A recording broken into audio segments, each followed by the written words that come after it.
mulai kelihatan lompatannya. Ini pengaman kita di nikel seperti itu. Jadi jangan ragu-ragu, saya sampaikan pada para menteri, jangan bimbang mengenai policy ini. Jadi kita harus yakin.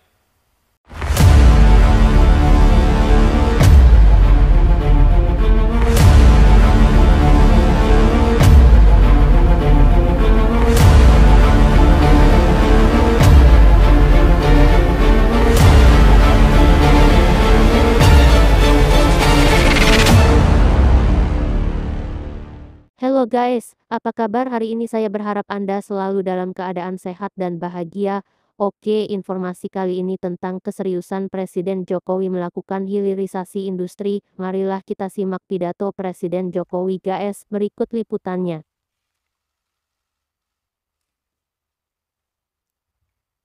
Bismillahirrahmanirrahim. Assalamualaikum warahmatullahi wabarakatuh. Selamat siang, salam sejahtera bagi kita semuanya. Bapak, Ibu, dan saudara-saudara sebangsa dan setanah air, pemerintah terus berkomitmen untuk mewujudkan kedaulatan sumber daya alam dan meningkatkan nilai tambah di dalam negeri, terutama dalam rangka pembukaan lapangan kerja yang sebanyak-banyaknya dan peningkatan penerimaan devisa serta pertumbuhan ekonomi yang lebih merata. Oleh karena itu, pemerintah terus berusaha untuk meningkatkan industri pengolahan sumber daya alam di dalam negeri. Ekspor bahan mentah akan terus dikurangi, hilirisasi industri berbasis sumber daya alam di dalam negeri akan terus ditingkatkan.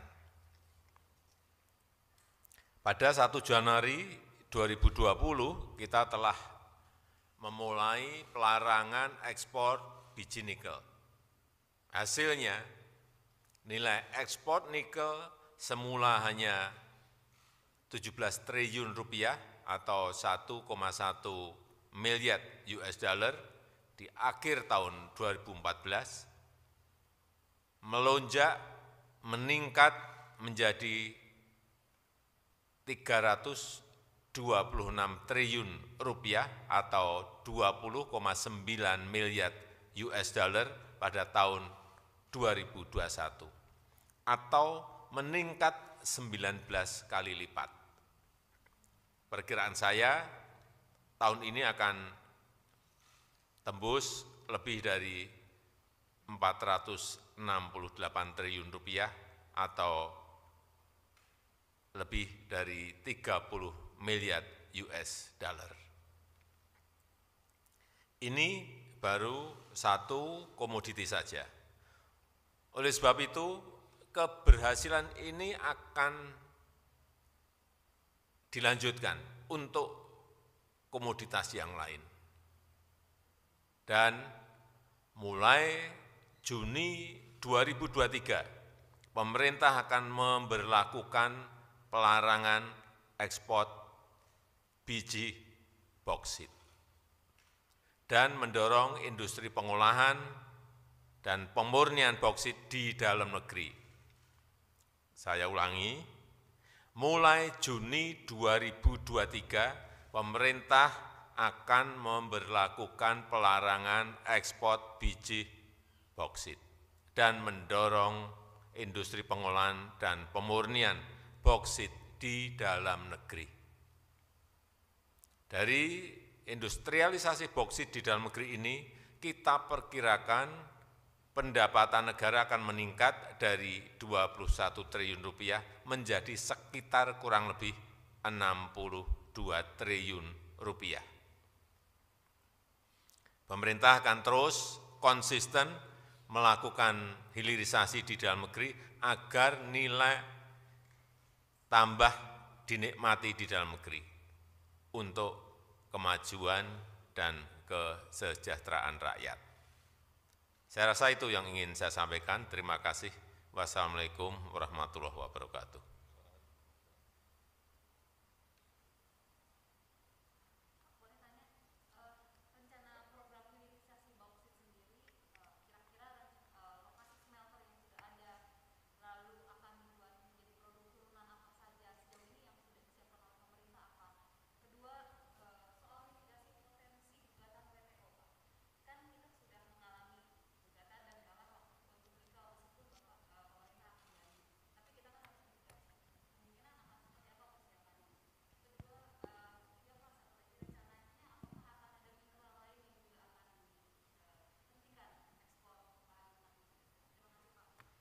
Ini biar Pak Menko Ekonomi yang menjawab, gantian. Terima kasih, seizin Bapak Presiden. Yang pertama, kesiapan industri di dalam negeri. Ini sudah ada 4 fasilitas pemurnian boksit yang existing dengan kapasitas alumina sebesar 4,3 juta ton. Selain itu, pemurnian boksit dalam tahap pembangunan itu kapasitas inputnya adalah 27,41 juta ton dan kapasitas produksinya 4,98 juta ton atau mendekati 5 juta ton. Dan cadangan boksit kita kan besar 3,2 miliar dan ini bisa memenuhi kapasitas sebesar 41,5. Jadi dari jumlah smelter yang disiapkan 8 tersebut masih bisa 12 smelter lain dan ketahanan daripada boksit kita itu antara 90 sampai 100 tahun masih cukup reserve yang ada. Dan kemudian yang terkait dengan produknya, tentu sesudah dari boksit dia akan masuk ke alumina, dari alumina akan masuk ke aluminium atau pemurnian aluminium ingot. Dari situ akan turun ke turunannya dalam bentuk batangan atau dalam bentuk flat. Nah, tentu nanti akan turun lagi ke industri yang sekarang sudah punya ekosistem, yaitu industri permesinan, industri konstruksi. Nah, kemudian terkait dengan gugatan WTO, karena ini baru diumumkan, belum ada gugatan, ya nggak perlu kita bahas dulu. Kita lihat sesuai dengan apa yang berkembang di di dunia. Kemudian terkait dengan kasus nikel, tentu kita ada mekanismenya sesuai dengan mekanisme WTO juga. Ya, karena diperkenankan banding, ya kita banding saja.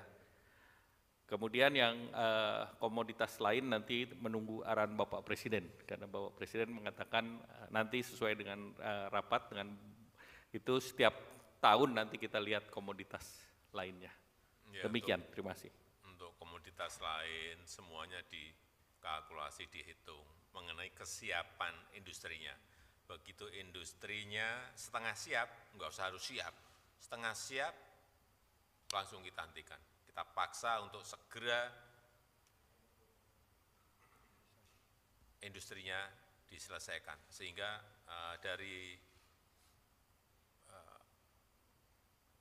kasus perjalanan nikel ini kita banyak sekali belajar.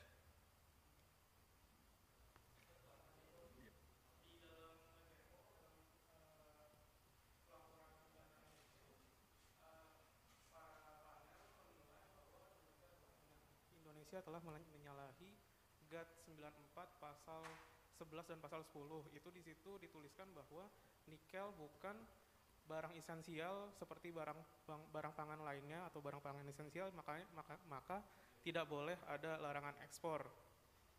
Kalau menurut Pak Jokowi sendiri, itu pandangan WTO tepat atau gimana Pak? Makasih. Ini kan kita sedang berproses, makanya mungkin pandangan kita akan dimasukkan di dalam dokumen banding. Karena kita sedang berproses dengan EU, tentu kita punya posisi sendiri.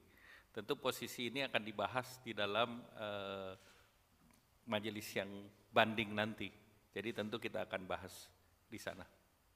Demikian, terima kasih. Kita ini ya, saya tambahkan, jadi kita ini bukan tertutup. Kita akan mempersilahkan, kita ini terbuka, mempersilahkan siapapun dari negara manapun, perusahaan di dalam negeri maupun dari luar, untuk ikut bersama-sama membangun industrinya di Indonesia yang berkaitan dengan nikel, yang berkaitan dengan boksit, yang berkaitan dengan tembaga, yang berkaitan dengan timah, kita ini terbuka. Mau kerjasama dengan BUMN silahkan, mau bekerja sama dengan swasta silahkan, mendirikan sendiri silahkan.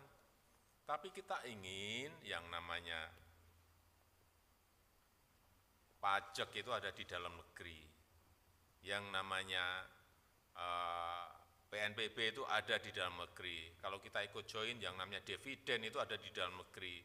Yang namanya royalti itu ada di dalam negeri. Dan yang namanya kesempatan kerja itu ada di dalam negeri. Yang kita ingat itu, masa enggak boleh. Kita akan terus. Izin Pak Presiden mau bertanya lagi, pendalaman sedikit. Dari selama ini sebenarnya yang menjadi konsumen terbesar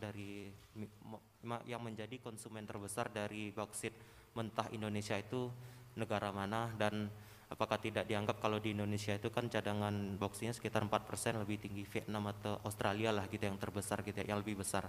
Apakah tidak dianggap itu akan memberikan keuntungan selama proses pelarangan ini terhadap negara tetangga? Itu yang pertama. Yang kedua, ketika larangan ekspor barangkali ada penurunan terhadap pajak atau devisa atas larangan tersebut, apakah sudah ketahuan nilainya berapa dan seperti apa nilai yang kerugian yang dihasilkan? Dan yang ketiga, untuk detail sedikit Pak, apakah ada kadar tertentu terkait bauksit ini yang dilarang atau semua bentuk mentah bauksit? Terima kasih. Jadi pelarangan seluruhnya bauksit mentah termasuk yang dicuci. Selama ini kan bauksit bisa dicuci kemudian diekspor.